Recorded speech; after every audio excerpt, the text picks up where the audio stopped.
दिल्ली के जंतर मंतर से उठी छात्रों की आवाज अब संसद के सबसे बड़े मंच तक पहुंच चुकी है। मॉनसून सत्र के दौरान आज राज्यसभा का माहौल उस समय पूरी तरह गर्मा गया जब नीट आंदोलन और प्रदर्शनकारियों पर हुई पुलिस कार्रवाई को लेकर सरकार और विपक्ष आमने सामने आ गए। एक तरफ कांग्रेस अध्यक्ष और राज्यसभा में विपक्ष के नेता मल्लिकार्जुन खड़गे सरकार पर हमलावर दिखाई दिए, तो दूसरी ओर केंद्रीय मंत्री जगत प्रकाश नड्डा ने पुलिस कार्रवाई का बचाव करते हुए विपक्ष पर मामले को राजनीतिक रंग देने का आरोप लगाया।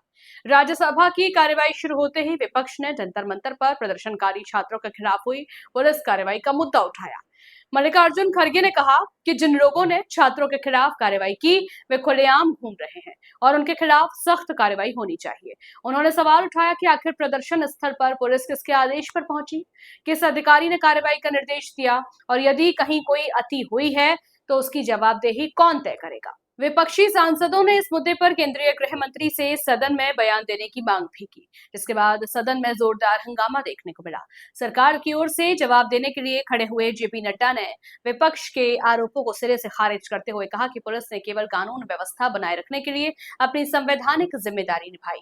उन्होंने कहा कि इसे अनावश्यक रूप से सनसनीखेज बनाया जा रहा है।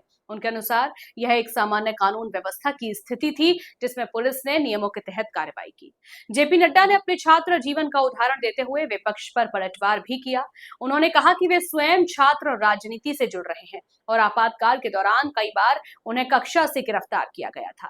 उन्होंने कहा कि छात्र आंदोलनों में इस प्रकार की परिस्थितियां नई नहीं है और राजनीतिक लाभ के लिए इन्हें बढ़ा चढ़ाकर पेश करना उचित नहीं है।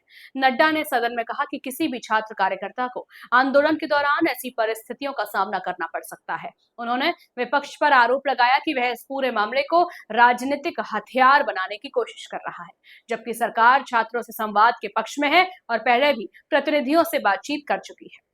जो बेटा ने यहाँ पर उठाया मुद्दा, ये बहुत शर्मनाक है कि एक नेशनल पार्टी के ऑफिस में हम घुस के अगर सीबीआई के लोग पुलिस ये घुस के जाते हैं, उसको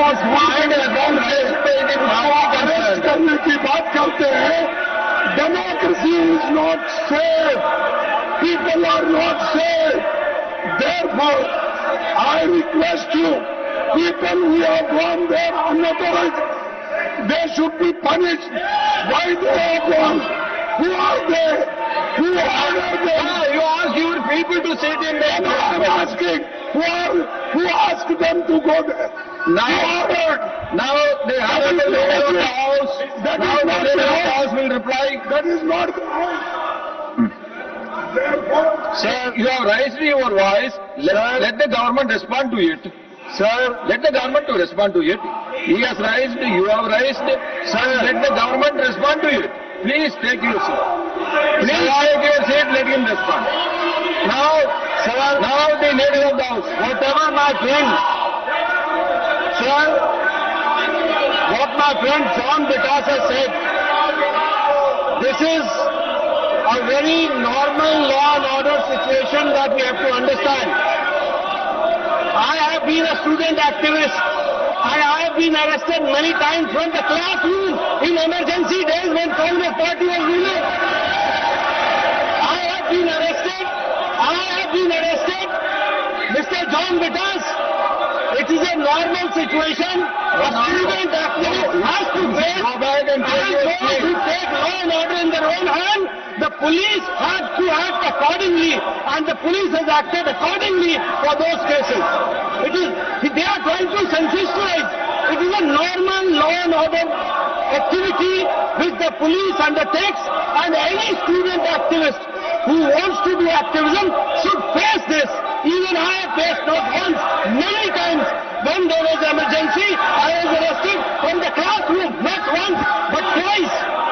So this is a very normal situation, sir. गौरतलब है कि जंतर मंतर पर चल रहे आंदोलन के दौरान प्रदर्शनकारी छात्र परीक्षा व्यवस्था में सुधार, कथित पेपर लीक मामलों पर जवाबदेही और अन्य मांगों को लेकर धरने पर बैठे थे। बाद में सरकार और आंदोलनकारी प्रतिनिधियों के बीच बातचीत के दौरान कई दौर हुए। इसी बीच पुलिस द्वारा प्रदर्शन स्थल खाली कराए जाने की कार्रवाई को लेकर राजनीतिक विवाद शुरू हो गया, जिसकी गूंज अब संसद के भीतर भी सुनाई दे रही है। अब इस पूरे घटनाक्रम ने राजनीतिक बहस को और तेज कर दिया है। विपक्ष पुलिस कार्रवाई की निष्पक्ष जांच और जिम्मेदार अधिकारियों के खिलाफ कार्रवाई की मांग कर रहा है, जबकि सरकार का कहना है कि कानून व्यवस्था बनाए रखना पुलिस का दायित्व है और उसी के तहत कार्रवाई की गई है। ऐसे में सबसे बड़ा सवाल यही है, क्या यह विवाद केवल कानून व्यवस्था का मामला है, जैसा सरकार कह रही है, या फिर विपक्ष के आरोपों के मुताबिक प्रदर्शनकारी छात्रों के अधिकारों का उल्लंघन हुआ? इस मुद्दे पर आने वाले दिनों में संसद के भीतर और बाहर राजनीतिक बहस जारी रहने की संभावना है।